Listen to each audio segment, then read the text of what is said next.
Hi everyone, here we're going to discuss the dynamics of ocean currents. So here are the terms that we'll be discussing. We'll basically be looking at the activity of currents in the ocean around the globe. So we're going to begin this chapter by learning about how ocean surface currents are created. So if this is the ocean, and if you have wind blowing over the ocean, what's going to happen is that the wind is going to, there's going to be contact between the wind molecules and the water molecules, and it's going to be able to drag the water along with it, and it's going to cause the water to move to the right. So this is going to be the source of ocean surface currents. So ocean surface currents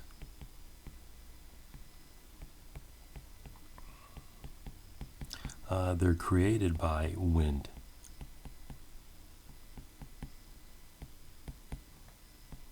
So the friction, so as the wind blows, the friction between the wind and the ocean current surface of the water drags the surface along, and you get corresponding water flowing just beneath the surface. So globally, we noticed that, for example, let's look at one more thing. So in general, wind might blow in random directions. So I'll just redraw this here. So this is the surface water here. So in general, wind might blow in random directions, but there are going to be certain winds that are going to affect or set off global ocean circulation patterns. And these are going to be winds that are that constantly blow in the same direction. So these winds that constantly blow in the same direction, they're always going to cause the water to move along with the wind in the same direction. So we're going to call these winds prevailing winds.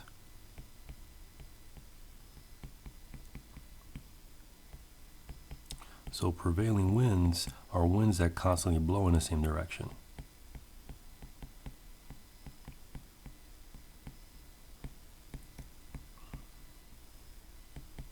The same direction.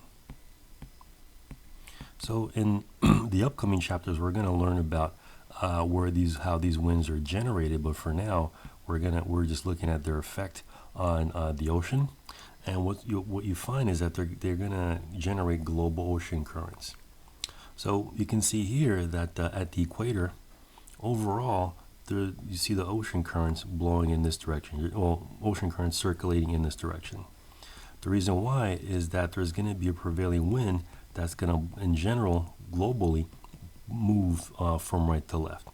And also up here near California, also notice that up here, there seems to be an overall motion towards the right in the northern hemisphere, and even down here in Antarctica, you can also see that there's an overall surface ocean current that also blows towards the right. So here, these constantly blowing, constantly moving ocean currents are generated by prevailing winds. And what's more, a familiar one for us is going to be the Gulf Stream here.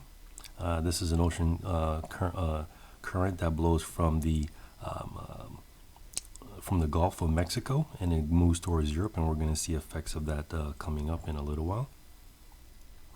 Something else that these ocean currents cause, as they move, sometimes they'll move in a straight line, but sometimes also, so here's moving in a straight line, but notice here that in different places, they'll also start to circulate in a loop. So they start to gyrate, so these are called gyres. So you can see here in the North Atlantic, there's this overall circulation of ocean currents. So these loops are called gyres. And the interesting thing about gyres is that, so here at the center of these gyres, there's very little motion. The water moves very little. So because of that, debris and junk actually accumulates in these gyres because they're just pushed into the still water, and you get these islands of junk that are formed in the middle of the ocean. So these occur at the center of these gyres. And the issue, the important thing for us in this class is that a lot of the stuff that accumulates is man-made junk and debris. And these things, they don't disintegrate right away, so that means that they affect wildlife. Animals ingest them, and it's very dangerous for them. And it shows you in general the life cycle of different things that we tend to throw away and that wind up in these gyres. So, for example, fishing lines will be around for 600 years. Plastic bottles will be around for about 400 years. So these are things that accumulate in these gyres.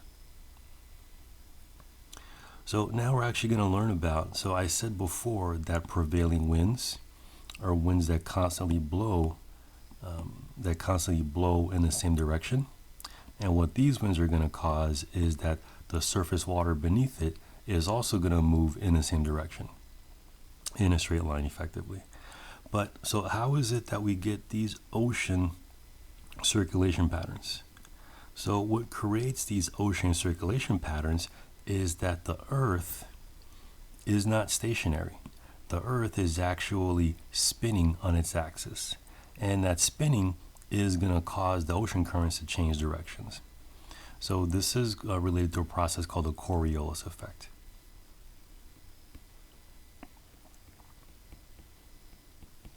So the Coriolis effect. So I'll define it in words in a little bit, but first I'll show you. I'll try to draw out what's happening here. So let's go ahead and use this picture here, and I'll try to redraw it here. So you're looking at the northern hemisphere. Well, let's just draw the entire planet. So if the Earth was not rotating, let's just say that you had just let's just imagine you had a ball here. If the Earth wasn't rotating and you kicked it, it would, and let's say that it moved along this path towards the equator. So this is if the Earth was stationary. Well, actually, let's say more than that. Let's say that we threw it in the air, and this is the path that ball took while it was in the air. Now, though, this is because this is the path that the ball takes because the Earth is stationary. But now, well, let me mark that point also. So this is going to be the point where you would expect the ball if the Earth was not rotating. But now you say you toss the ball, but at the same time, the Earth is going to rotate. So what you're going to find is that as the ball moves in this direction, the Earth rotated beneath it. So that's going to change its path a little bit this way. It's actually in the opposite direction, but I'm just doing it to be a little bit clearer. So the ball is dragged along with the Earth a little bit, and the ball is still flying, so it keeps on going down. But at the same time, the Earth keeps on rotating, so it's dragged a little bit more, and then it keeps on going towards the equator. But again, the Earth keeps on rotating, it's dragged a little bit more. And this is effectively what you find is that by the time the ball reaches the equator, it winds up at this location here. So the overall effect, if I get rid of the zigzags, is that as a ball moves through the air, it actually, from its perspective, is moving in a straight line. But because the Earth is rotating beneath it, you, a person on the ground, what you would see is, so let me try to redraw this here.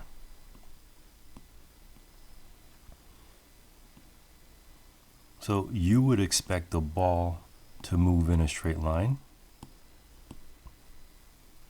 So you would expect the ball to wind up here.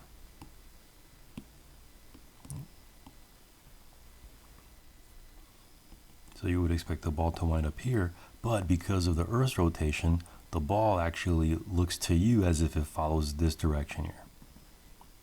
So this is what this picture shows you, is that you throw a ball in the air, you would expect that this ball travels from the North Pole to the equator in a straight line.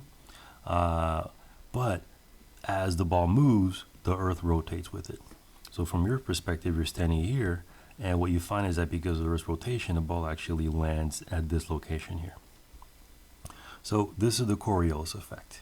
It's the idea that as air and water move throughout the globe, even though they want to move in a straight line, the Earth's rotation is going to cause them to change directions. And this is the cause of these circulation patterns. So this is a little technical, so I'm going to simplify this even more for you.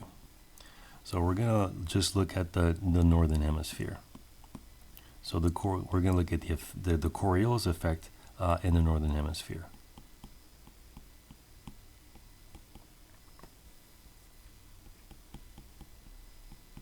So in the northern hemisphere, so you can see from this picture here, actually from both of these, is that if you have, so this is the equator, so if you have an ocean current that is trying to move north, so you have this ocean current that's trying to move north, but because of the Earth's rotation, it's going to get deflected towards the right. So we're going to come back to the Coriolis effect. We're going to see it again when we look at wind circulation. But for now, this is just going to be the basic introduction. Is that because of the Coriolis effect, northward currents that move north,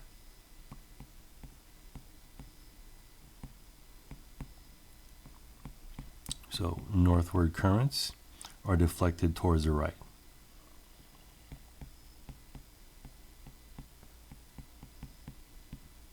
So they're deflected to the right. But this is going to be in the northern hemisphere.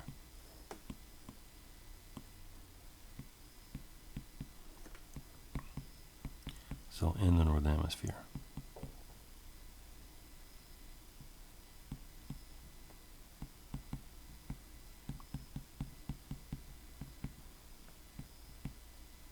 And so this is what causes these ocean circulation patterns here. So starting from the right near in the Caribbean here, ocean currents tried to move north, but and there's also what's happening beneath at the bottom of the ocean also affects the circulation. But in general, the current wants to go north, but the Earth's rotation causes it to get deflected towards the right and go towards Europe.